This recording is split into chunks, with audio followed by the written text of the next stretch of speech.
sobre qué es el alma desde la religión, desde la filosofía y desde la ciencia. Tenemos con nosotros, para hablarnos de la religión, de la vida religiosa, a María Dolores Fernández Fígares, Antonio Martínez, que nos va a hablar de la perspectiva de la ciencia, y Juan Manuel Ferramilla desde la perspectiva de la filosofía. Espero que les guste. Luego se puede intentar hablar un coloquio con las preguntas que ustedes consideren, porque de hecho es para eso, exactamente. Sí, la idea es que podamos hacer una tertulia interactiva. Entonces, lo que vamos a hacer es poner unos 10 minutos más o menos cada uno y después abrimos a... Bueno. Así luego lo dejan con el tiempo.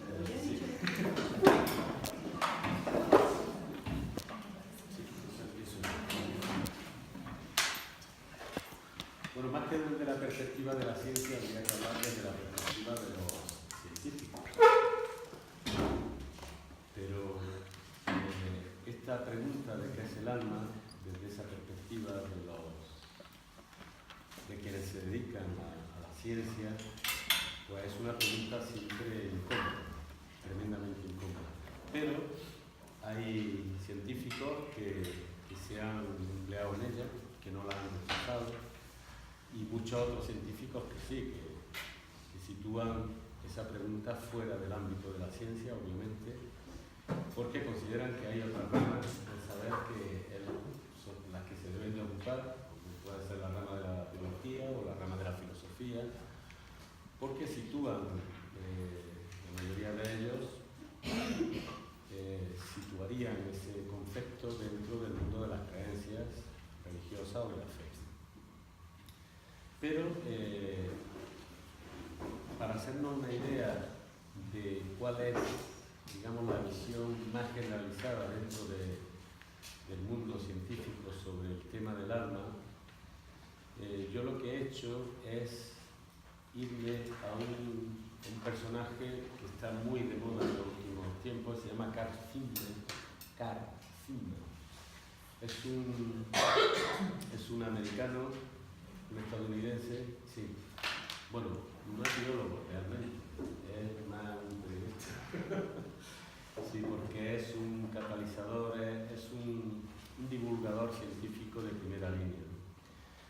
Él está en sus temas divulgativos muy especializado en el tema de la neuroanatomía y también de la biología evolutiva, especialmente, aunque toca otros muchos temas científicos, con un carácter divulgativo. Escribe en las principales revistas científicas del mundo actualmente, tiene también una columna semanal en el New York Times que se llama Materia, y tiene muchos libros escritos. Algunos está traducido al castellano, que es por lo que yo lo conocí, un libro sobre parásitos, porque le encanta también a este hombre, ha escrito varios libros sobre ese mundo de los virus, de los parásitos, de las bacterias, y es muy interesante. Entonces, es un verdadero catalizador en el sentido de que está al día de las investigaciones y, como le interesa especialmente el tema de la biología evolutiva y de la neuroanatomía, pues este tema lo ha tocado y ha sido capaz de recoger la opinión de los principales científicos argentinos.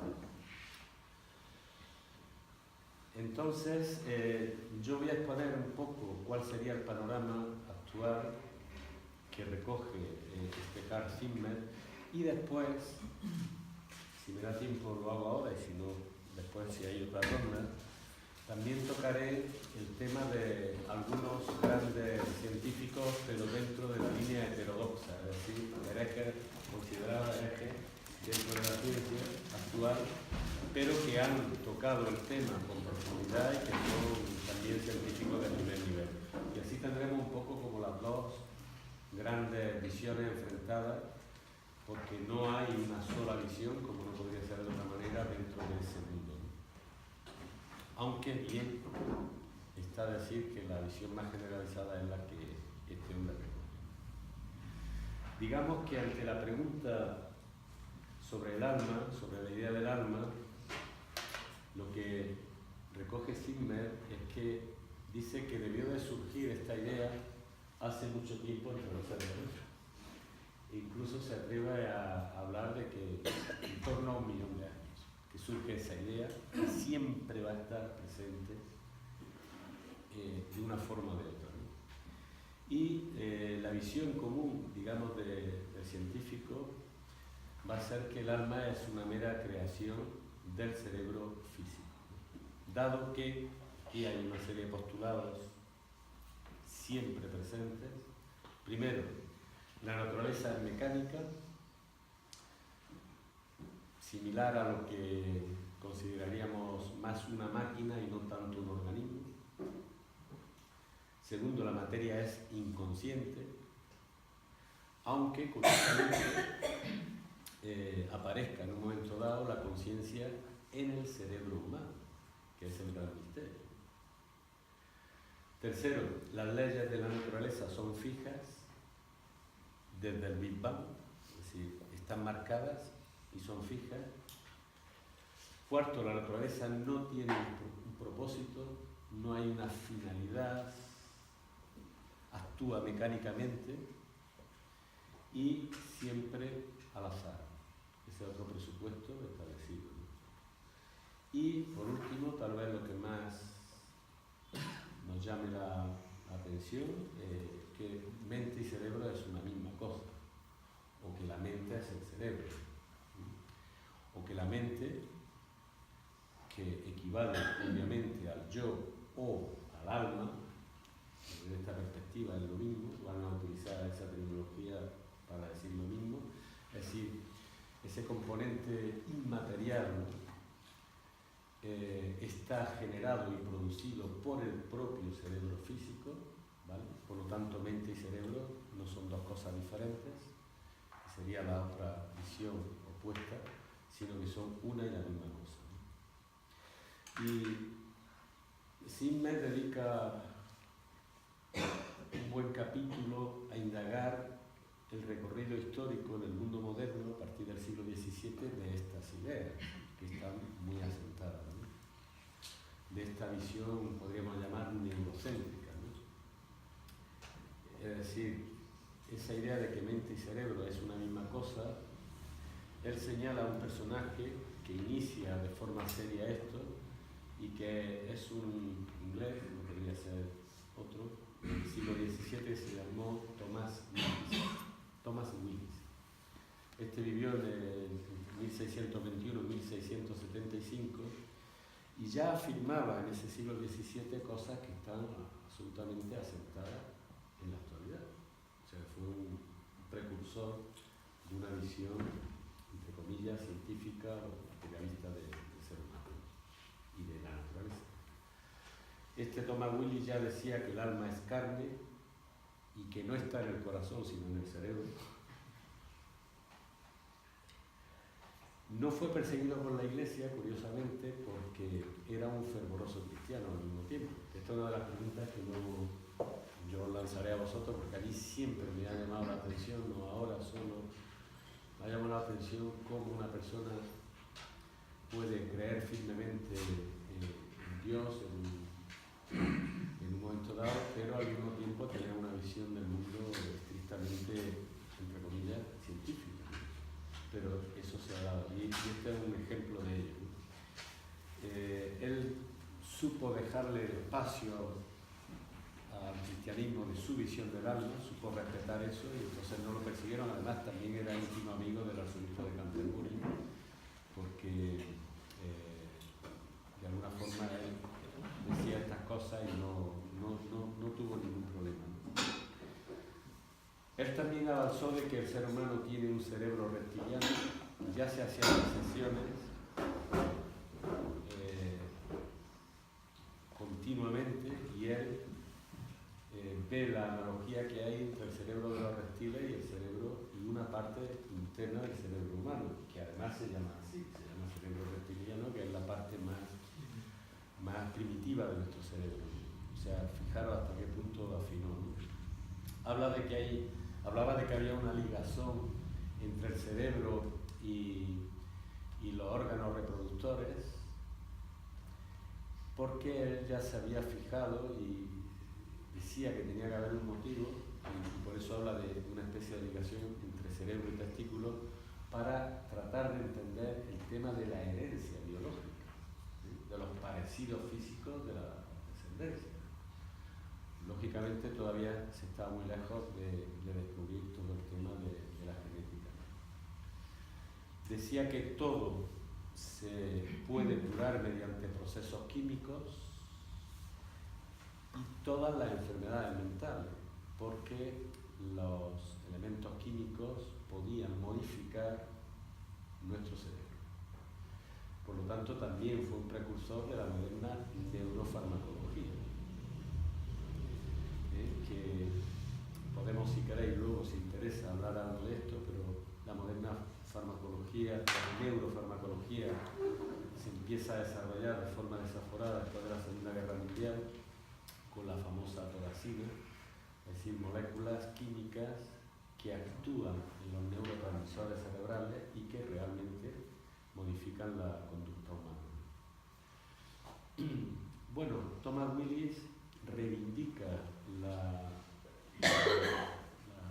percepción de este hombre respecto de estos elementos y ve en él el comienzo de toda una visión y una tradición en la historia moderna donde esto se ha ido asentando y desarrollando, esta visión de cerebro igual a alma o a pensamiento o a yo. Ya, ¿no? Bueno, paro yo aquí ahora. Sí, porque ya termino con esta pregunta que se hace simple. Si el alma está corporizada, ¿dónde está? Esa sería la pregunta, ¿no? Y en la actualidad esta pregunta se sigue haciendo. Y lo que pasa es que la neurofisiología está tratando de detectar están tratando de hacer, y están haciendo todo lo que se llama un mapa cerebral, tratando de determinar si la finalidad sería describir cómo cada área del cerebro tiene unas funciones muy concretas. Y por lo tanto, es a partir de esa combinación de química en el cerebro y de neuronas, de sustancias físicas, de donde surgen todos nuestros pensamientos y, por supuesto, toda nuestra idea del yo. O, si queréis, el cerebro es física y química, pero las consecuencias de esos procesos son las ideas o los pensamientos, ¿vale? Esa sería la primera parte.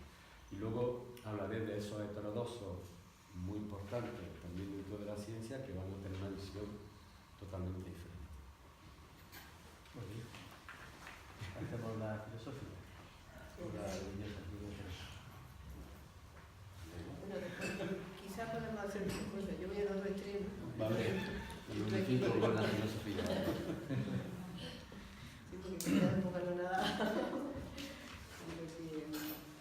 que la ciencia se atreve a opinar sobre... Bueno, tiene sus razones de ser tal vez. Sí, sí, ya me Después voy a argumentar el porqué. Yo pensaba que tenía solamente 10 minutos porque me quedo con ganas de... Sí, hay argumentaciones muy precisas. Bueno, en el caso de la perspectiva religiosa, pues lo primero que quiero aclarar es que no es un poco decir desde las religiones, sino el enfoque desde la religión, porque es todo un campo, ¿no? Es todo un campo donde, curiosamente, no encontramos una explicación clara de qué es el alma. Si no vamos a buscar qué es el alma, una explicación de este tipo, atrevida o no, como el señor Wallis o cualquier otro que salga, no hay explicaciones puramente religiosas sobre el alma. Es un poco que me lleva una sorpresa. Yo también he seguido un poco a un autor que admiro mucho, que es Rudolf Otto, que bueno, es un poco fundador de la antropología religiosa y de la sociología religiosa, y que tiene varias obras sobre el sentimiento del homo religioso, ¿no? Es decir, considerando que el ser humano tiene una dimensión en sí y un estado de conciencia que es lo que podemos llamar lo religioso, el neutro. La cuestión es que quien realmente, por eso la filosofía, quien más se ha preocupado por definir el alma son los filósofos. Y ha sido muy interesante los filósofos que, no voy a hablar de ellos, pero sí aquellos que no se han desligado de lo religioso. Creo que ahí es donde encontramos mejores sugerencias para poder saber de qué estamos hablando. Y ahí podemos apuntar un poco a los neoplatónicos, porque fueron el momento en que aparece esta nueva lectura de Platón y de Aristóteles, que tantas veces hemos mencionado en esta casa, pues era muy propicio ese momento para hacer verdaderamente una síntesis sobre cómo aborda el ser humano lo divino. Pero, bueno, ¿cómo define? Rodolfo te dice algunas cosas que quiero señalarlas rápido, porque él define lo religioso como lo luminoso, es decir, es algo que viene de otra, que pertenece a otro plano de la naturaleza, que no es irracional, que lo religioso no es algo racionalizable,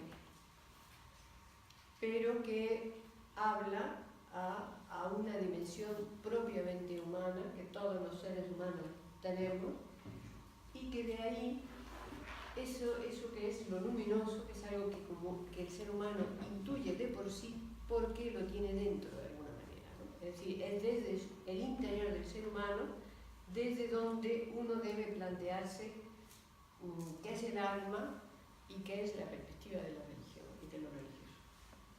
También habla del mysterium tremendo, un misterio tremendo, es decir, lo divino, todo ese mundo, el espíritu, ¿no? Lo espiritual. Por una parte es un gran misterio que atrae extraordinariamente al ser humano y que al mismo tiempo espanta, pero no en el sentido de pavor, ¿no? También usa la palabra pavor, porque es difícil, es que es muy difícil de definir el sentimiento de lo religioso. De hecho, Rodolfo llega a decir que casi no se puede definir, en el sentido de lo que es como esa experiencia de lo religioso, la vivencia de lo religioso.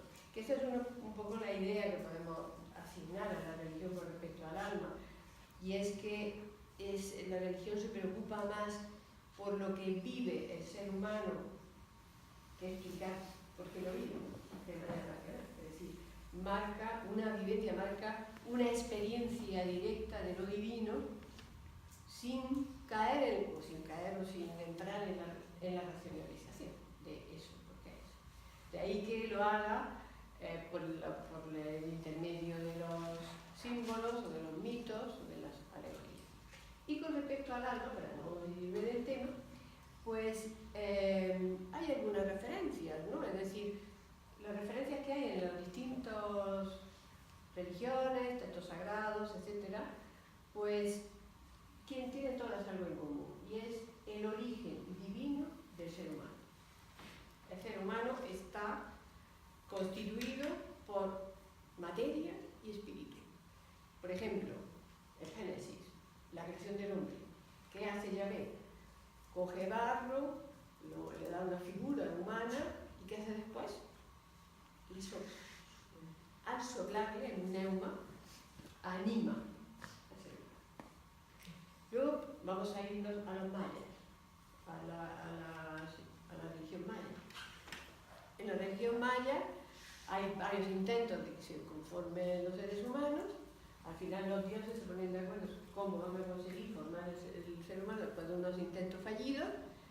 ¿Cuándo les sale bien los seres humanos? Cuando hay unos dioses que se sacrifican y con madera que constituían el cuerpo de los humanos la mezclan con la sangre de esos dioses que se sacrificaron. Tema bonito, donde los haya, y que muestra algo importante. Y bueno, si decimos el mundo griego, pues cuando nos hablan del fundamento del alma, pues tenemos a nuestro tantas veces mencionado mito de Prometeo. Es decir, le cuesta el que trae el fuego, el que le insufla la mente, la capacidad de conocer, de saber, de ser humanos realmente completos, pues paga muy caro su reposaría. Es decir, Es como toma algo que no debían de tener los humanos, que es divino. O sea, ese origen divino permite a los que han hablado de este asunto explicar, Platón, Plotino, desde la filosofía, con perdón, han intentado explicar que hay como una, es decir, como Dios, como venimos de Dios, es decir, los dioses, Proclo, por ejemplo, habla de los dioses, de Dios, como venimos de Dios, vamos hacia Dios, no tenemos más remedio, es decir, hay como una nostalgia interior de ir hacia lo divino, porque el origen viene de lo divino. Y esa nostalgia es el proceso religioso. Ahora, yo me he agarrado un poquitico a esa parte de lo religioso que le llamaríamos místico y que coincide, aunque Foto no usa tanto ese término, pero lo que entendemos lo místico en cuanto a que viene del misterio, ¿no? Es decir, eso que es como algo secreto, algo profundo, algo oculto, siempre el misterio alude a esa idea, está también muy relacionado con las religiones antiguas, que siempre ya le llamamos religiones mistéricas cuando se estudia la historia de las religiones. Entonces está es como esa potencia del alma interior fuerte que quiere volver y que lo hace por un camino desconocido y difícil y único para cada hombre, para cada ser humano. Cada ser humano tiene su propio camino para encontrar algo divino. Ese camino puede estar en la naturaleza, puede estar en muchas otras cosas. Y ahí, pues claro, para saber un poco qué dicen los místicos, pues hay místico cristiano, hay mucho, felizmente he dicho místico cristiano, pero para mí la metáfora de San Juan de la Cruz con la noche oscura me parece un tema muy interesante. Es decir, eso divino, ese es el sentimiento del alma que mira hacia arriba y que busca una luz que es donde se va a reconocer a sí misma, requiere, por contraposición, la experiencia de la oscuridad. ¿Y qué tipo de oscuridad es? Pues es la oscuridad de todas aquellas cosas que hasta ese momento o experiencia la han iluminado, el mundo de los sentimientos, el mundo de las pasiones, el mundo de la materia, el cuerpo, sus apetitos, los bienes, todo eso debe ser acallado, ¿no? Entonces la oscuridad es que no hay nada, tiene que uno llegar a la nada. Ese es el símbolo de la noche oscura, que también lo tiene también otro autor cristiano interesantísimo, que se lo dedico a Antonio, que hace poco nos dio una preciosa conferencia sobre él, que es Pseudo Dioniso Areopagita, que Dioniso Areopagita le llama la tiniebla divina. Dice, la tiniebla divina es aquella luz inaccesible en la cual se dice Dios habita. Entonces hay una luz inaccesible donde habita Dios, pero es tiniebla, es una tiniebla. Otra vez toma ese tema de la oscuridad. Porque luego dice, por ejemplo, para volver a San Juan de la Cruz, una de las canciones de la Noche Oscura del Alma, recomiendo a los que les interese la mística, es uno de los libros más impresionantes, porque él utiliza también el símbolo, no describe lo que es el alma es la esposa y Dios es el esposo, ¿no? Utiliza otra vez una metáfora.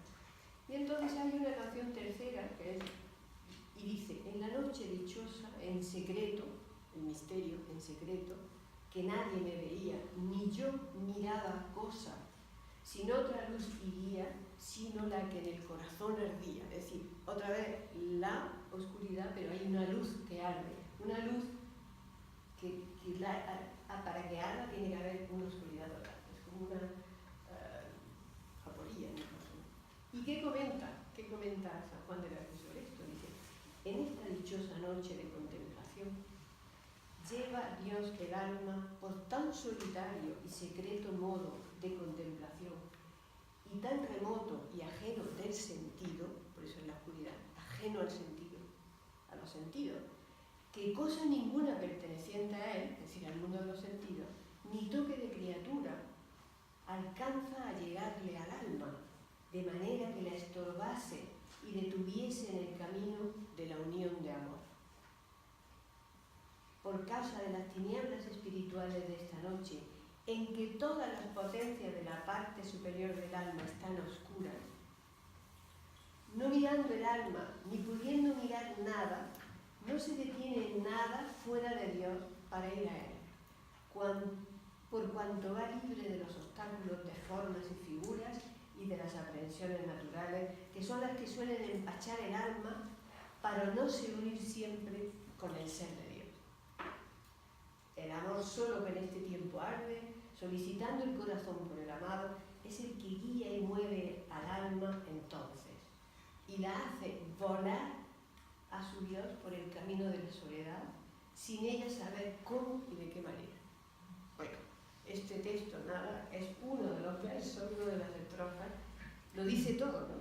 Pero ya vemos que para explicar todas estas experiencias, nuestros sentimientos religiosos, hay que profundizar mucho. Por eso también habla de una foto de la religión profunda, ¿no? Porque la distingue mucho de la religión exterior, de las prácticas, de los rituales, de los dogmas, de las jerarquías religiosas, ¿no? Que ese es el problema, y con esto ya sí acabo, antes de que me dice, el problema que tenemos ahora es que se identifica lo religioso con todo lo peor, es decir, con el dominio de unas clases pudientes que los entienden, tienen a los pobres fieles metidos en la ignorancia más absoluta, o las jerarquías que luego dan un mal ejemplo porque tienen una moral absolutamente hipócrita porque dicen una cosa y hacen otra, es decir, y hay lo malo en este tiempo es que lo religioso se interpreta así, y nos está llevando esa crítica de la religión, nos está llevando al nihilismo, y llevar al ser humano al nihilismo es llevarlo a la desesperación más absoluta, porque lo obligamos, en vez de ir a donde naturalmente va, por su propia naturaleza interior, se le obliga a ir en sentido contrario. Y eso acaba con los seres humanos, que nunca van a poder ser ni felices, ni se van a realizar como seres humanos. Es la destrucción, esa sí que es la destrucción de los seres humanos. Menos mal que ya hay bastantes voces que reivindican una nueva lectura de lo divino, de lo religioso, de lo sagrado, de todos estos encuentros con unas almas que su natural movimiento es el ascenso, es ascender hacia lo divino. Muy bien, respecto a ti. Claro. Bueno, pues precisamente esa línea que unifica la filosofía. Quizás deberíamos de pedir disculpas porque evidentemente cada uno en un cuarto de hora no podemos dar una visión, probablemente ni en una hora, de toda la visión de un tema con respecto a la filosofía, la ciencia o la religión. De alguna manera estamos tratando de coger figuras representativas. Yo también voy a hacer lo mismo porque evidentemente lo que sí me apunto para hacerlo más adelante es quizás hacer una charla independiente de cada uno de estos temas, porque creo que dan para mucho y son muy atractivos y en cierto modo nos va mucho en ello. Realmente la visión filosófica debe de ser una visión capaz de unificar tanto lo religioso como lo científico, y de hecho prácticamente hasta el siglo XVIII y parte del siglo XIX lo normal es que quien era filósofo pues también era científico y tenía también una visión y una perspectiva religiosa, porque no son incompatibles en absoluto ni deben de serlo. El problema de nuestro momento es probablemente esa atomización que hay en la sociedad, en la que cada uno va encasillándose prácticamente desde pequeño, desde el colegio, en distintas parcelas, bien de humanidades, bien de ciencias. La religión prácticamente, como bien ha dicho María Dolores, ha quedado en desuso eliminando por completo todo un lenguaje simbólico y de imágenes que aparte, pues con todos los fenómenos de la televisión y demás, y que no hay lectura prácticamente, pues ha eliminado la posibilidad de imaginar y de trabajar con imágenes, pues bueno, evidentemente nos plantea un panorama hoy en día bastante diferente, por lo menos en esos elementos de lo que hemos vivido probablemente hasta ahora.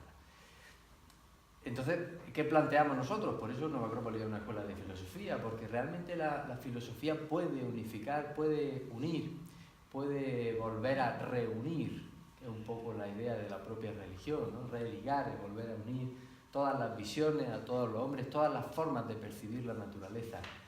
Y aunque no todos los filósofos han sido así, nuestra visión y lo que yo he escogido, pues son aquellos filósofos que realmente han sido capaces y han demostrado ser capaces de tener ese punto de vista y de unificar.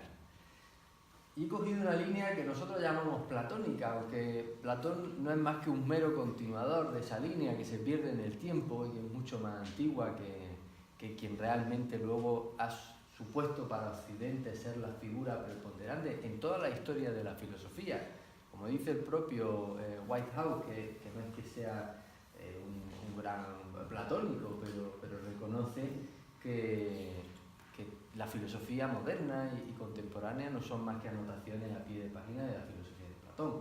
Y no sé quién decía también que la filosofía de Platón no era más que comentarios a pie de página de Parménides, ¿no? Es decir, hay toda una línea que se va manteniendo en la historia, que luego recupera el neoplatonismo, que luego va a recuperar el Renacimiento y que luego van a recuperar muchos filósofos porque el humanismo se va a ir manteniendo durante todo ese tiempo y aún en la actualidad, y nosotros nos sentimos continuadores también de esa línea, que realmente va a plantear un modelo humano que es compatible con todas esas visiones que estábamos diciendo. Ahora, entrando en materia, ¿qué plantea el neoplatonismo o el platonismo, la visión platónica respecto del alma?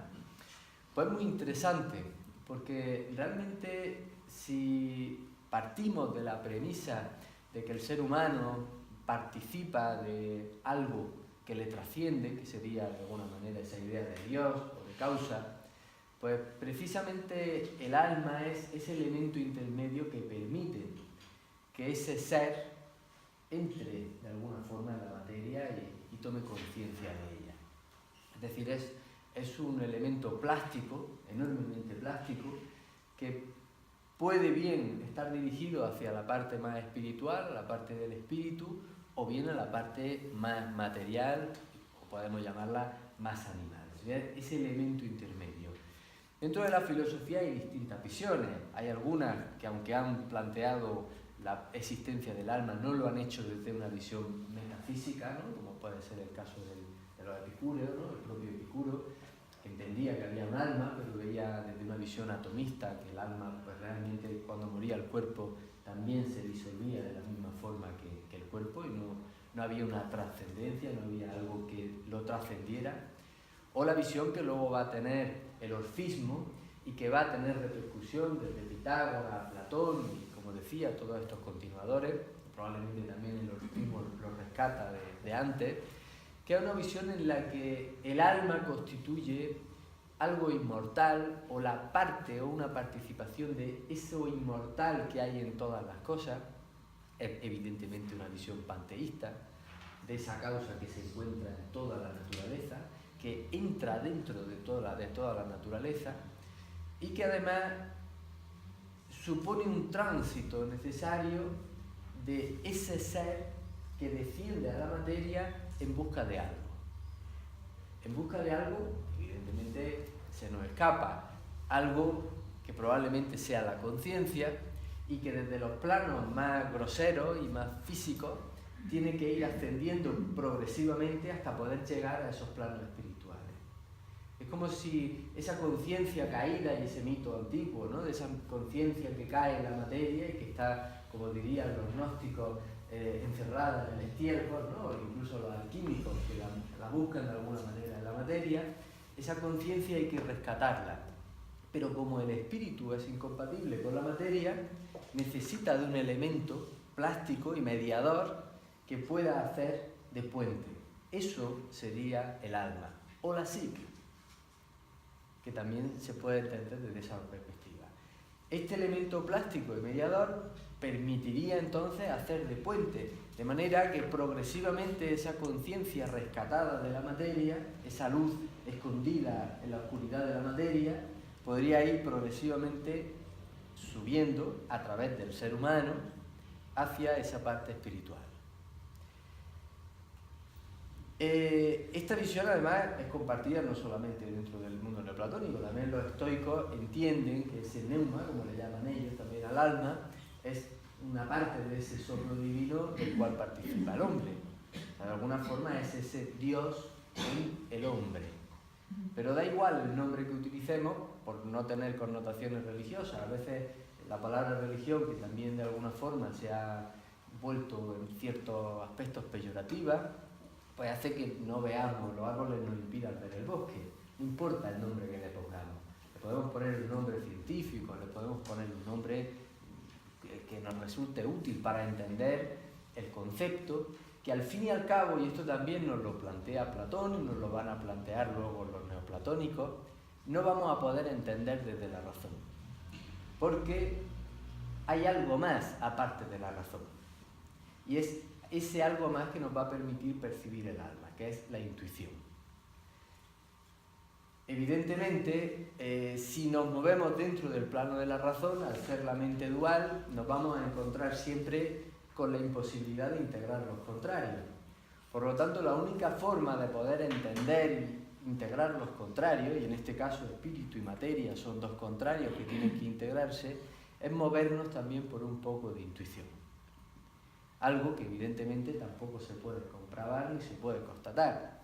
Entonces, esta visión se queda bastante corta para aquel que necesite pesar y medir todas las cosas y que no permita a su ser de alguna manera manifestarse de una manera libre y percibir. Llámale corazón, llámale intuición o llámale como sea, pero es qué te dicen las cosas, ¿no? Es tratar de percibir más allá de todo el movimiento y el razonamiento lógico que muchas veces nos encadena y nos mete en una especie de círculo vicioso desde el que es muy difícil salir.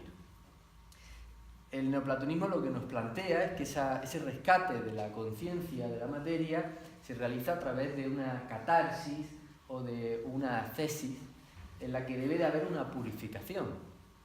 Por eso incluso si nos vamos al terreno mitológico, porque en el mundo clásico está todo bastante implicado, y además a través del mito y del lenguaje simbólico se despierta ese lenguaje intuitivo, que es el lenguaje simbólico precisamente, que además defiende Gadamer, además de Rudolotto y el propio Jung, es un lenguaje necesario para poder entender estas cosas.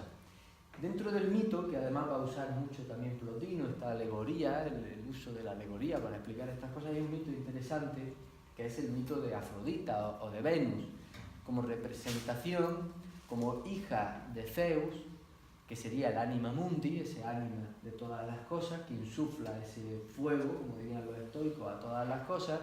El alma humana sería esa Afrodita Pandemos, nacida de ellos, porque hay dos versiones, por eso, como dice nuestro querido Pausanias y el señor Lolizardo, que siempre lo representa en el banquete, está la Afrodita Pandemos y la Afrodita Urania, que sería de alguna forma una Afrodita mucho más elevada.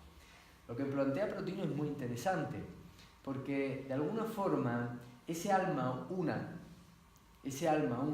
para poder entrar en la materia y en el ser humano, se tiene que dividir. Y se divide en tres partes. Ya conocemos la división de entre soma, psique y nous que hay en el mundo clásico respecto al ser humano, es decir, materia, psique, elemento intermedio, alma, y nous, que sería el espíritu, ¿no? Entonces, el alma necesita integrarse en cada uno de estos cuerpos, en estas partes del ser humano, y por eso se divide en tres partes. De manera que queda un alma sensible, que está ligada al espíritu y que no llega a descender a la materia. Queda un alma irascible, que está ligada íntimamente a la psique, al alma, y un alma concupiscible o voluptuosa, que se liga a la parte más física, a la material. Este mito es muy bonito porque recoge también la idea de la Afrodita prunikos o prostituida, porque de alguna forma ese alma concupiscible, tiene que imbricarse tanto en la materia que de alguna forma la propia materia la corrompe. O sea, llega hasta tal punto, dice Plotino, tiene que debilitarse el alma para poder llegar hasta las fibras más bajas y más groseras de la propia materia. Pero esas tres almas, que son una en el fondo, aunque podemos percibirlas de esa manera, recogen y representan de alguna manera el camino de retorno que tiene que seguir esa conciencia. De manera que el ser humano, a través de la vida y del contacto con los demás y con las circunstancias, puede ir rescatando poco a poco esas pequeñas perlas, esos pequeños grajos de oro, esas pequeñas chispas que le vayan encendiendo esa luz y permitiendo que esa conciencia que está atrapada se vaya liberando. Y en la medida que se va liberando, estas partes, nosotros podríamos decir desde el ámbito psicológico, se van superando, pero lo que quiere decir es que se van liberando. Por eso en la medida en que una persona va tomando conciencia de las cosas, hay determinadas cosas sobre las que ha tomado conciencia que ya no le dicen nada, porque de alguna forma se ha liberado de ellas. Y esa parte de sí que estaba tan atada a esas cuestiones, a esos apegos, se ha ido liberando poco a poco. Ese camino progresivo, mutatis mutandi, pues iría también a través de los planos intermedios, ya voy acabando también, porque no voy a saber qué parte y qué parte se lleva la mejor parte, se va liberando poco a poco hasta los planos más sutiles. De manera que esa parte intermedia, psique, donde estaría todo el trabajo del ser humano, precisamente en este momento, y cito las tres virtudes que plantea Platón con respecto a estas tres partes del alma. Con respecto al nous, a la parte más superior de la psique, esa alma sensible, Platón dice que el principio es la razón y su virtud es la prudencia. Con respecto al alma irascible, evidentemente su principio es la ira, podríamos decir de alguna forma es la exaltación emocional, porque además es el cuerpo, la parte emocional la que más potencia tiene ahí, y su virtud es el valor, que es interesante porque es una virtud sin la cual es muy difícil, por no decir casi imposible, tenerla además. O sea, el valor es una virtud fundamental para poder trabajar y atreverse a vivir y atreverse a dividir y a asumir los riesgos y las consecuencias que derivan de cada uno de nuestros actos. Y por último, en la parte concupiscible, su principio es el deseo y por lo tanto su virtud es la templanza. Así que, templanza. Bueno, y lo dejo aquí para poder hacer, no sé si hacer otra ronda para que nos dé una visión un poco más alegre de la ciencia. Reconoceréis que la parte más fácil de seguir es la ciencia. ¿Eh? Lo más tangible. Es lo más tangible, efectivamente. Sí, porque eso tiene reflexiones interesantes. Depende del punto de conciencia donde esté. Claro. Bueno, si no hay... Yo creo que a partir de ahora podéis interrumpir cuando queráis y yo tengo algo más porque me queda una parte alternativa. Pero podemos hacer ya... Venga. Sí, muy interesante. Voy a hacer una pregunta a cada uno de vosotros. Empezando por la filosofía, Juan Manuel, me recuerda lo que comentas con el paradigma de la línea de Platón, en donde ese paradigma, pero curiosamente él habla de lo sensible y como algo superior y en realidad lo inteligible como algo superior y lo sensible como algo más inferior. Y me llamó la atención que hablaba del alma sensible como aquella superior. Entonces, para que me expliques un poco esa dicotomía de términos que en el fondo pues, puede llamar a confusión, probablemente. Y con respecto a Antonio, la ciencia está comprobando que de alguna manera el corazón piensa. Entonces te quería preguntar en qué medida, no solamente tú hablabas de mente y cerebro, hablabas del reptilíneo, ese cerebelo, pero me interesa qué nos puedes aportar sobre la idea de si el corazón razón piensa o no piensa. María Dolores, el tema, que es un tema apasionante, de las tinieblas y la oscuridad. En realidad había que decir que las tinieblas son como el receptáculo de la luz. Es decir, que en definitiva hay más luz en la tiniebla, y la luz de alguna manera es la representación sensible de esas tinieblas, que es muy diferente a la idea de oscuridad, porque oscuridad sería justamente la oscuridad de la materia, en donde ahí sí no hay luz, es donde se opaca la luz. Entonces, de las tinieblas, que es como el contenedor de la verdadera divinidad, de la verdadera luz, la luz se manifiesta y se opaca cuando llega a la materia. Es que si nos puedes ampliar un poco. La verdad son mis 3 preguntas.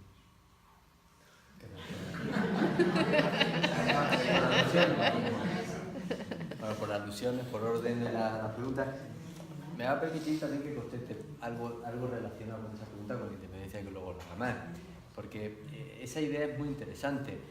Realmente la materia, o sea, tenemos una visión peyorativa de la materia, pero nuestro material de trabajo es la materia. Si quieres ver la materia como tiniebla, está bien, porque es que en la tiniebla es donde está oculta esa luz que precisamente hay que rescatar. Si la luz estuviera en otro sitio, probablemente la configuración de las cosas sería otra. Pero nosotros estamos aquí porque trabajamos en este mundo y hay que vivir para poder hacer liberar esa luz que se encuentra oculta en las cosas. O sea, no son negativas las cosas per se. Lo malo es apegarse a las cosas y no entender cuáles son las leyes que confluyen en la naturaleza y de alguna manera poder comprender y alinearse con esas leyes para vivir conforme a la naturaleza, que además es un término muy filosófico, ¿no? Es muy de la filosofía. Y con respecto a tu otra pregunta, es otro de los grandes problemas que tenemos, no en la filosofía, en el lenguaje. El fundador de esta escuela ya denunciaba en su momento la pérdida del valor de las palabras que cada vez hay, ¿no? Y por citar a otro filósofo también, porque también considero que quien fundó esta escuela lo era, a Nietzsche, Nietzsche plantea también otra idea interesante, porque realmente es que los conceptos limitan a algo. O sea, si nos movemos solamente por conceptos, significa que nos estamos moviendo dentro del terreno de lo racional. Y probablemente de esa manera lo que estamos es precisamente frenando y limitando el verdadero contenido que hay detrás de esos conceptos. Por eso es preferible trabajar con imágenes y trabajar con símbolos. Me da igual cómo llamemos a las cosas, siempre y cuando tengamos claro, o por lo menos seamos capaces de presentir o de intuir de qué estamos hablando. Porque en el fondo lo ideal es poder trabajar dentro de ese ámbito. Ahora, como nos tenemos que comunicar lo uno a lo otro, utilizamos las palabras y utilizamos los conceptos. Pero como ayer comentábamos en una clase que teníamos, los conceptos son como las píldoras que dan los médicos. Si un médico mandara una píldora que no se deshace en el estómago, pues lo mismo que entra ya sabemos por dónde sale y no haría ningún tipo de efecto. Sin embargo, la píldora se deshace y el concepto tiene que hacer algo parecido cuando se transmite de una persona a otra, de manera que ese concepto reacciona de manera distinta en cada uno de nosotros, porque cada uno percibe ese concepto de una manera totalmente distinta. Creo que es más fácil entender lo que está arriba y lo que está abajo que le pongamos un nombre o que le pongamos a otro. Ahí Platón nos transmite algo. Tampoco hablar de arriba y abajo es correcto, porque arriba muchas veces es dentro y lo que consideramos que está allí está aquí.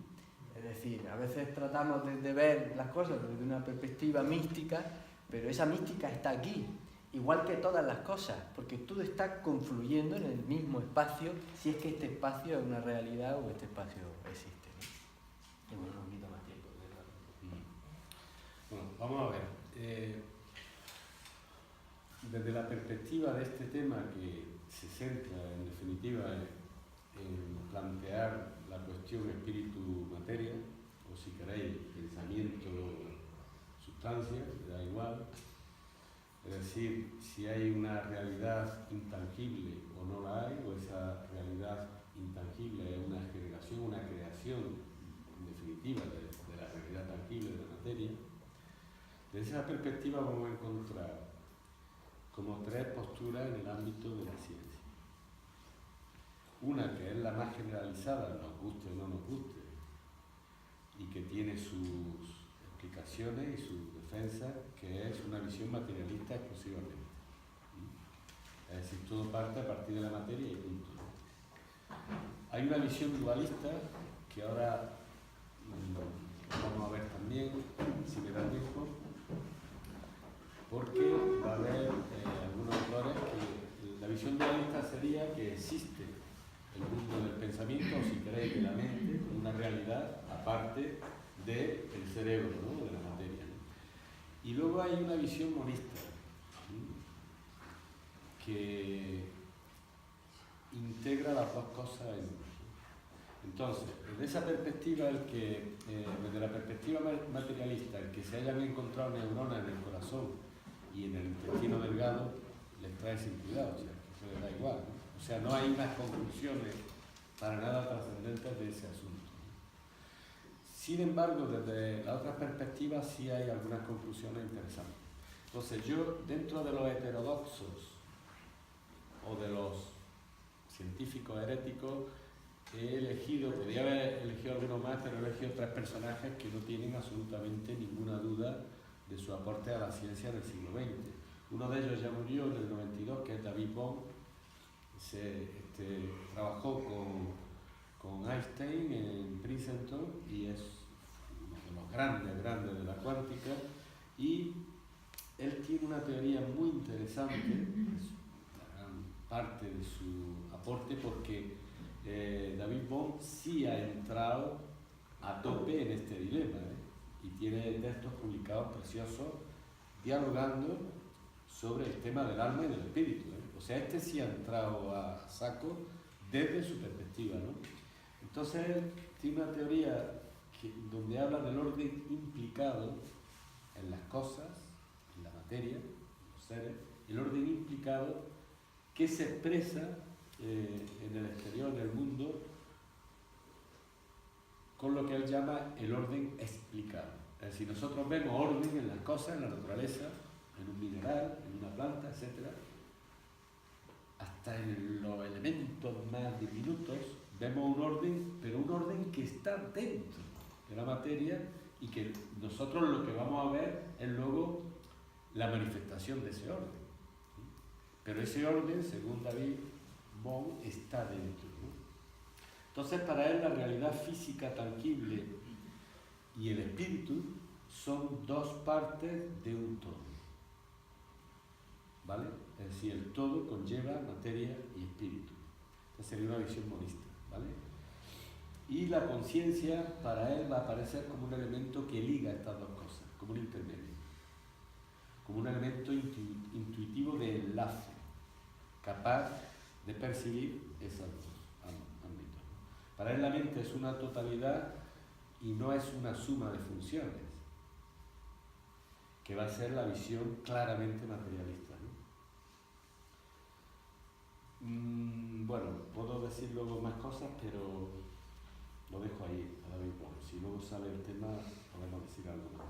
Porque muchos otros autores, con razón, han defendido cómo David Bohm, consciente o inconscientemente, no nos extrañe porque todos estos grandes físicos leyeron a los clásicos de Oriente, incluido Einstein, porque muchos otros autores han querido ver en esta visión de David Bohm restos de toda una filosofía de los Vedas, ¿no?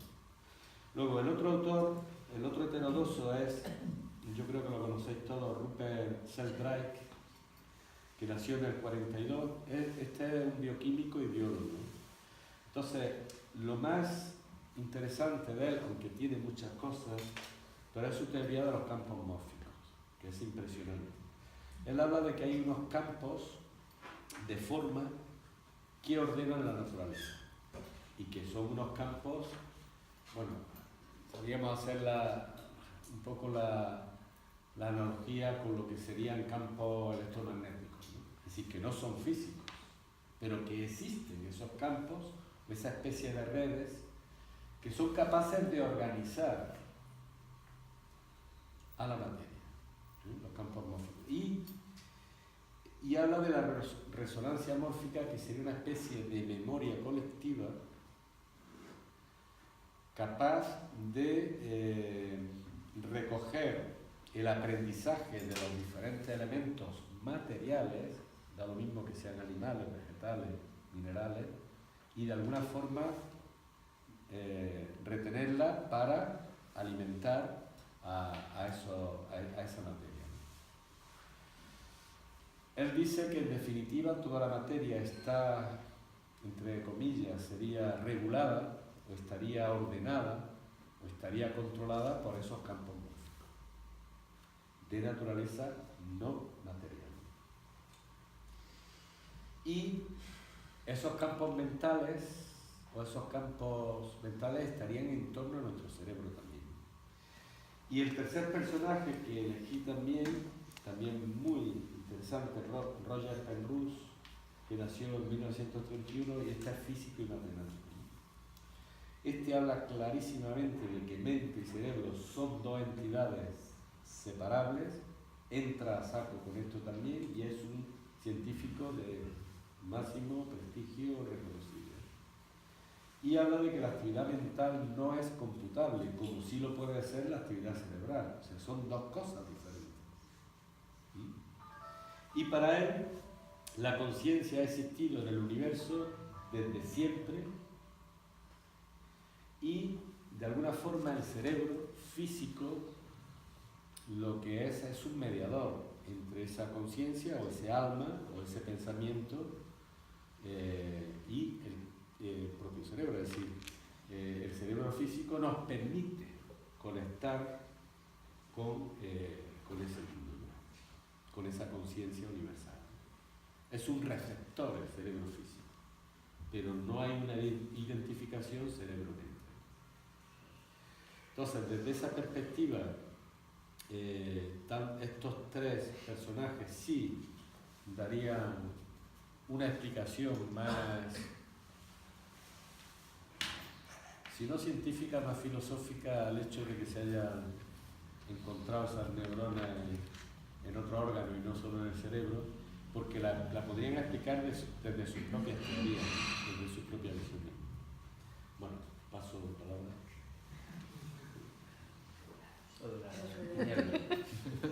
Creo que sí que has dicho adecuadamente diferente oscuridad y tiniebla. Sí. Quien usa la metáfora de la oscuridad, de la noche oscura, es San Juan de la Cruz. Precisamente la aplica porque es la oscuridad de todo el mundo de las sensaciones, de las pasiones, es decir, de aquello de la parte inferior del alma. Y luego, sin embargo, se siente bien en esa... Lo interesante de la noche oscura del alma es que parece que hay un sufrimiento al principio, porque no está acostumbrada el alma a ser libre, a no tener nada, ¿no? Pero luego es donde encuentra verdaderamente la felicidad. Y en cuanto a la tiniebla, lo que dice Dionisio es la tiniebla luminosa, efectivamente, porque es aquella luz inaccesible. Dice, la tiniebla divina es aquella luz inaccesible en la cual se dice Dios habita, ¿no? Efectivamente, es una luz inaccesible, pero es luz. Ha sido más cortita. Adelante, por aquí, luego por allí. De primera me gustaría aclarar un poco, porque siempre que se habla sobre religión y filosofía, y caso aparte la ciencia, se tiende a generalizar y se tiende a mezclar de forma peligrosa el concepto de alma y espíritu. A mi forma de entender, son seres totalmente incompatibles, como el agua y el aceite. Empezando por la parte religiosa, la preocupación de que a día de hoy se tema de que el ser humano caiga en un nihilismo. Ya en su momento, y como bien se ha enseñado en la escuela, Nietzsche, no recuerdo muy bien si fue con Así habló Zaratustra, hace una referencia de que para la hora del nihilismo hay dos vertientes. Tiene usted la vertiente el nihilismo pasivo y tiene usted el nihilismo activo. Son totalmente diferentes. Quiere decir, el nihilismo pasivo es aquel ser que ante la pérdida de conocimiento y la pérdida de la creencia de esos valores que sustentaban al mundo desde antaño y tal, no sabe de qué forma orientarse, no sabe de qué forma enfocarse, por lo tanto no sabe lo que está bien y lo que está mal. En cambio, si nos referimos a un nihilismo como un nihilismo más bien activo, no será tan malo, puesto que el nihilismo activo lo que busca en sí, lo que viene a referir, es más bien el ser que ante la pérdida de todo valor y todo conocimiento obtenido en un pasado, se plantea como que no es cierto y se necesita volver a generar, a crear nuevos valores, nuevos conceptos. En el caso de la religión, la preocupación de la religión entre caer en el nihilismo, más bien sería la preocupación de que el nihilismo fuese pasivo. En el caso de que el ser humano, a grosso modo, lo que busca es un conocimiento que le sirva como práctica en su día a día, no sentaría mal. No sentaría mal que dicho nihilismo fuera más bien activo que pasivo. Con respecto a la filosofía, Aristóteles dio con un tema bastante interesante y es la existencia de un ente que no ordena, que no crea, sino que ordena la materia. En ese aspecto es interesante seguir remarcando la diferencia entre alma y espíritu. A mi parecer, y según la escritura de Platón,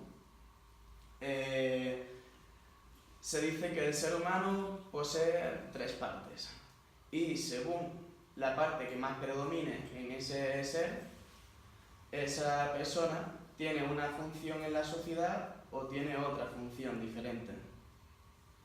Es curioso entender que si bien estamos diferenciando entre alma y espíritu, yo concibo personalmente el alma como algo material.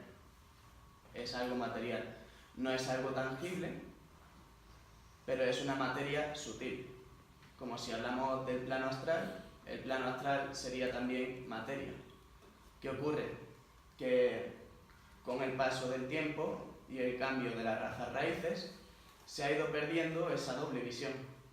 Esa doble visión de apreciar un mundo y otro mundo, tangible pero menos tangible. Entonces sí sería interesante, yo desde mi punto de vista considero que el alma está sostenida a la degradación, y por eso le corre tanta prisa por aprender y por volver a unirse con lo divino. Luego de ahí va la siguiente cuestión: ¿qué necesidad tiene lo divino de recibir información? Si lo divino ya tiene la información para crear y ordenar. Luego entonces, desde mi pensamiento, partimos de que el espíritu, que es inmortal, está sujeto al alma. El espíritu, según Platón, haría referencia a la parte del abdomen, donde está el valor, la voluntad, la parte más irascible, la que no quiere estar encadenada a la materia, por eso está más irascible. Luego entonces ya ahí sería interesante pensar hasta qué punto realmente es correcto mezclar tanto el alma con el espíritu y hasta qué punto es sensato pensar que hay una mente ordenadora que ha encadenado a un ser que es inmortal, como sería el espíritu. Hasta qué punto realmente ese ser es favorable para nosotros y hasta qué punto lo que no desea es tener un entretenimiento. Fin.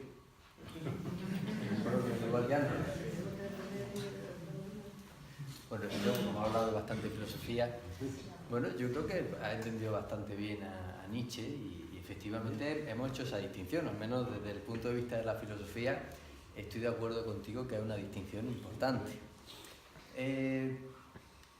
O sea, esa distinción no es que sea importante, es fundamental. Por eso digo que esa psique o ese alma es un elemento intermedio que permite unir lo que está arriba con lo que está abajo. Y evidentemente tendrá mucho de material, como tú dices, pero también tiene algo de espiritual. Es una materia dual. Nosotros tenemos una percepción de la psique y un concepto de conciencia que es racional. Por eso ha tenido quizá tanto auge y tanta importancia toda la tesis que luego defendió Jung a finales del 19 y principios del 20, bien entrado el 20 hasta los 70 y tantos que vivió, en la que él plantea un modelo de conciencia total. O sea, realmente la psique, el concepto de totalidad, tiene varios conceptos que son importantes e interesantes. Uno es de la totalidad de la psique. La psique no solo constituye la parte de la que somos conscientes de manera racional, sino que también constituye toda la parte de la que es inconsciente uno, y en la que evidentemente hay un enorme material que también es de tipo espiritual. Y luego hay otro tema interesante que es el principio de realidad del acontecimiento psique. Lo que ocurre en la psique es real para quien lo vive. Es lo que decíamos al principio, si tratamos de medirlo todo y de pesarlo, pues evidentemente nos vamos a quedar en un plano eminentemente material y no vamos a poder salir de ahí. Y con respecto a eso, te cito precisamente una frase que a mí siempre me ha gustado mucho, que tenía Jung puesto en el frontispicio de su casa, que era una frase en latín que decía advocatus not advocatus Deus aderit, es decir, invocado o no, Dios está presente. Es decir, tú decías hace un momento, no sé hasta qué punto es sensato. Pues depende de lo que consideramos como sensato.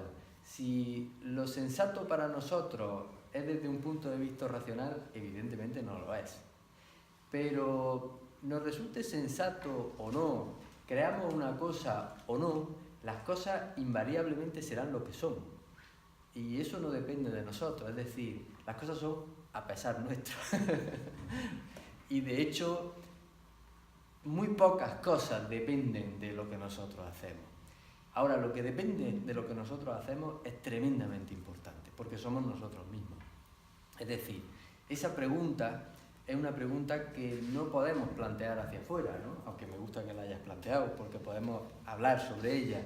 Es una pregunta que nos tenemos que plantear nosotros a nosotros mismos, porque realmente, ¿cómo la respondamos? ¿Dónde pongamos nosotros el bien? Lo que consideramos justo, lo injusto, nos va a repercutir sobre todo y principalmente a nosotros. Por eso es tan importante tener vida interior, por eso es tan importante hacer uso de ese aforismo que aparecía en el frontispicio también del oráculo de Delfos, de conocerse a uno mismo. Porque al fin y al cabo es donde estamos trabajando. Esta es nuestra herramienta. Y señalo lo físico porque es de alguna manera lo que lo representamos. Pero con esto me refiero a todo lo demás, ¿no?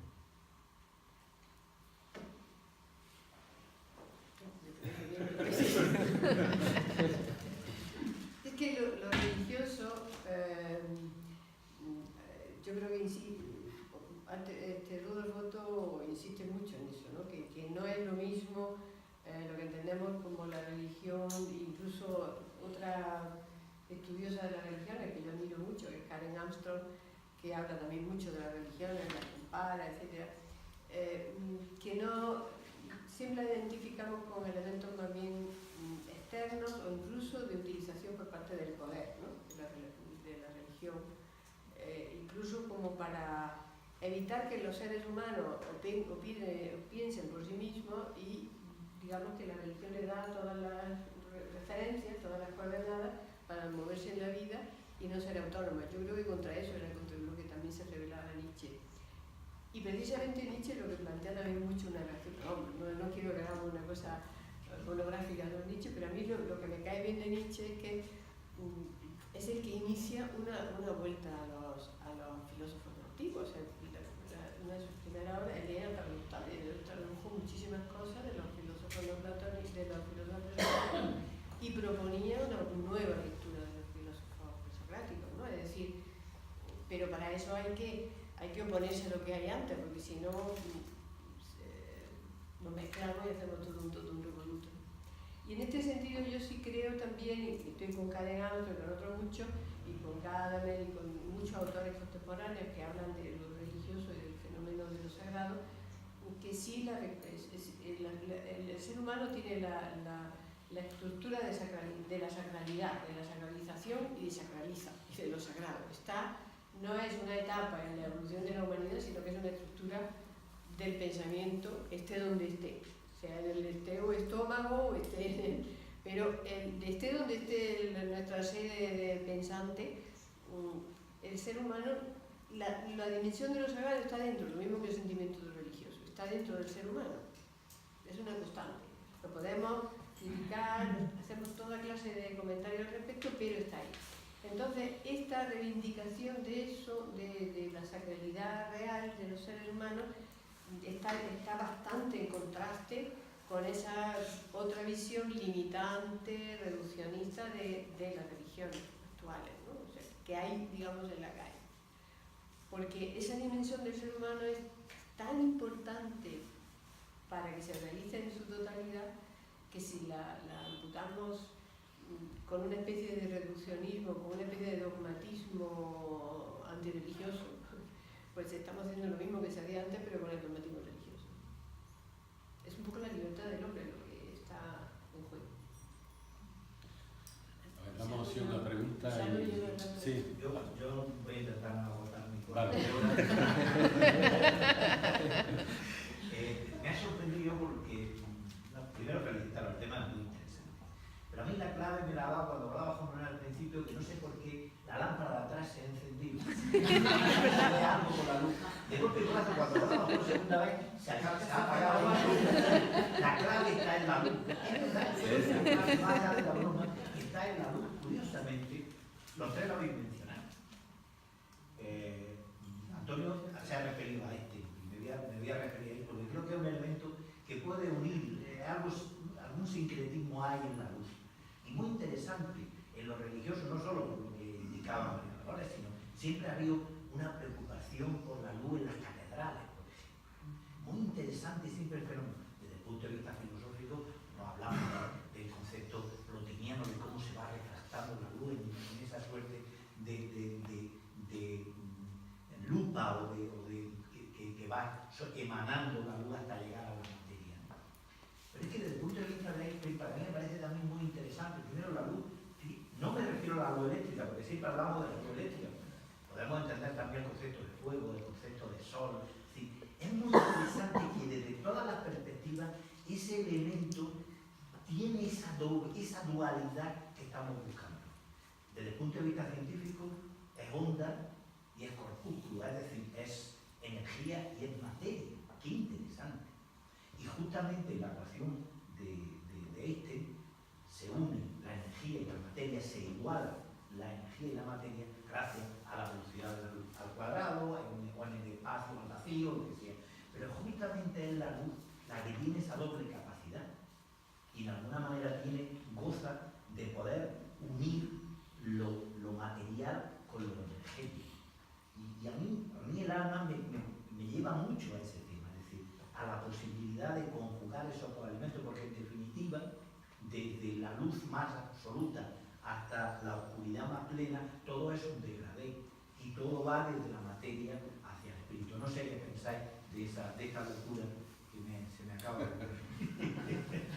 Sí, eso ha sido realmente una iluminación. Sí. Desde el punto de vista religioso. Desde el punto de vista religioso podemos añadir lo importante que es para los budistas la noción de la iluminación. Es decir, precisamente ayer en clase de religiones comparadas hablábamos de los budistas, como ellos, de los budistas japoneses, como Vairochana, que es el iluminador, es el Dhyani Buda iluminador, lo pusieron como en el centro de toda su veneración, ¿no? Porque es aquel que ilumina. Para el budismo, Bodhi viene de iluminación. Bueno, yo voy a lanzar una reflexión defendiendo el espíritu de la ciencia, porque Bueno, después de los par de años que hemos estado con Harry en filosofía de la ciencia en la escuela, yo hay una reflexión que me he hecho muchas veces y ahora la amplío a vosotros, porque al estudiar la historia de la ciencia, básicamente, podemos observar diferentes etapas según el área que estudiamos, ¿no? Es decir, las sociedades humanas, las diferentes culturas o civilizaciones, como queráis, van pasando por procesos.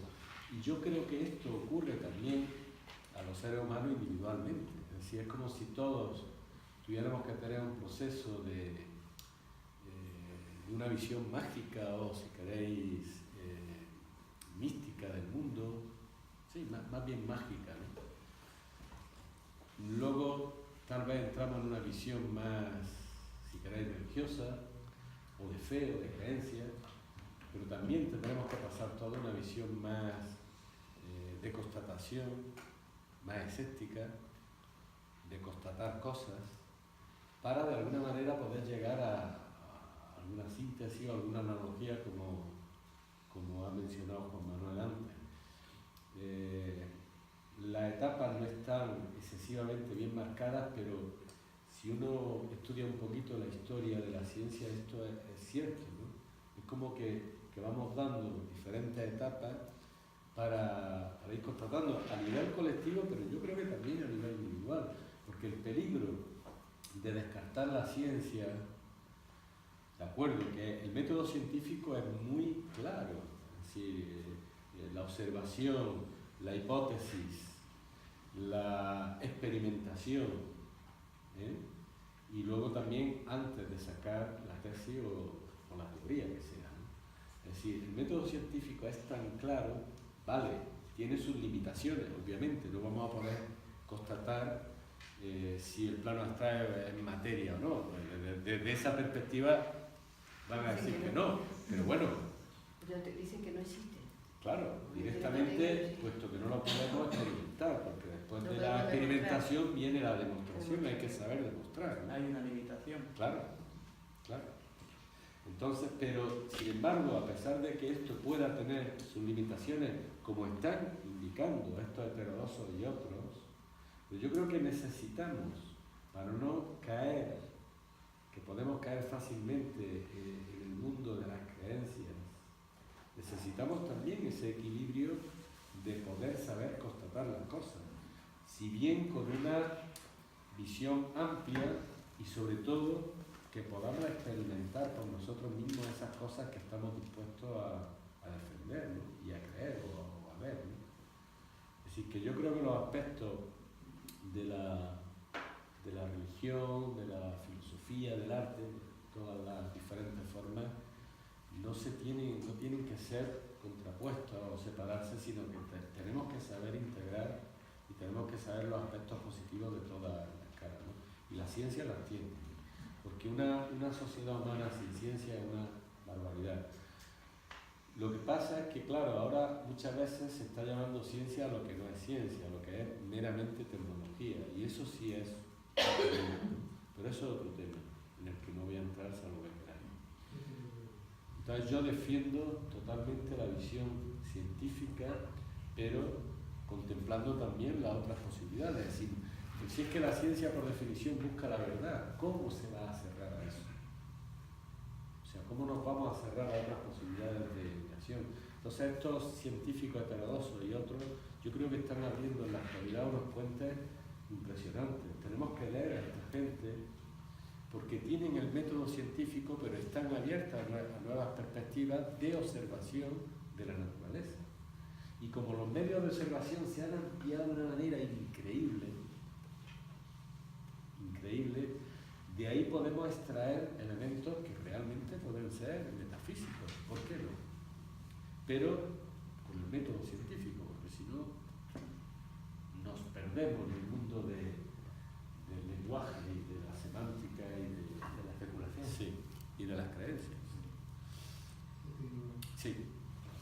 Sí, yo coincido contigo y además me parece importante porque en definitiva cuando decimos magia y ciencia, es decir, la ciencia no admite los elementos mágicos es que se llama magia a aquellas leyes que la ciencia aún no ha descubierto. Pero todo es científico, porque en definitiva pensábamos en el siglo XVIII que no podían volar los elementos más pesados que el aire. Y más tarde se demostró que las leyes de la aerodinámica permiten que los elementos más pesados que el aire se apoyen en el aire para poder volar. Justamente esa es una de las claves fundamentales. El aire sirve de sustento para que se apoye, sabiendo hacerlo aerodinámicamente, es una ley y por lo tanto es una ley científica. Yo creo que al final del camino, si es que alguna vez llegamos al final del camino, todo conocimiento será científico, pero será una ciencia con conciencia. Y yo creo que ahí está la gran clave. Ahí está la gran clave. Una ciencia con conciencia, una religión más científica, evidentemente también es importante, porque la religión también tiene que encontrar esos puntos de apoyo, porque si no queda todo en la fe, pero la fe tiene el peligro del fanatismo, y esto es malo justamente para el conocimiento religioso. Entonces, en ese sentido, yo también creo contigo, y lo discuto mucho con el director de Nueva Acrópolis en Jaén, donde yo, como sabéis, estoy casi todo el tiempo, que es un científico que es biólogo, y que lo vemos con mucha claridad eso, de que en definitiva la ciencia va avanzando hacia un conocimiento mucho más metafísico. Pero no es que sea abstracto, es que va descubriendo nuevas leyes que ahí estaban y estaban presentes.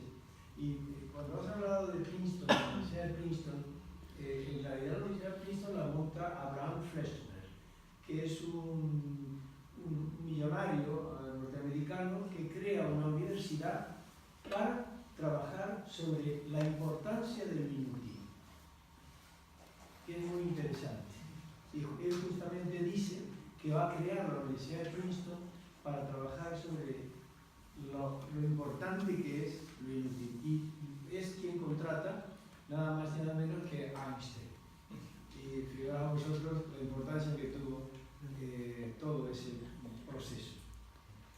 Yo quería hacer un comentario de esto. Yo sí, también, aunque en este caso yo no soy una religiosa, ¿no? Una monja, pero yo creo que sí, la ciencia debe de avanzar, la ciencia tiene que tomar en cuenta una serie de paradigmas que antes no tomaba en cuenta, porque en el fondo ya sabemos, ¿no? El famoso principio de incertidumbre, ¿no? Que la posición del observador modifica el observado, entonces allí donde tú te colocas tu marco de referencia, eso es lo que ves, ¿no? Entonces, pues si lo ves de esa manera, ya está. Entonces, si hay una base más profunda, más holística, más compleja de lo que es la naturaleza, eso llevará a una ciencia también más compleja, ¿no? Y más holística, que también ha habido en otras épocas, y es como, por ejemplo, cómo tratar las emociones, cómo tratar las enfermedades psicosomáticas, cómo tratar el alma de las personas para curar las enfermedades del alma. Eso de la química, pues sí, modificará ciertas cosas, pero hay otras cosas que no, ¿no? Entonces, eso, por supuesto, no puedo no subrayarlo, pero yo también pienso que siempre habrá los símbolos, siempre habrá la intuición. ¿Cómo demuestra científicamente que alguien ha tenido una intuición? Eso nunca llegará, porque eso pertenece a otro mundo, a otro plano de la realidad, a otras...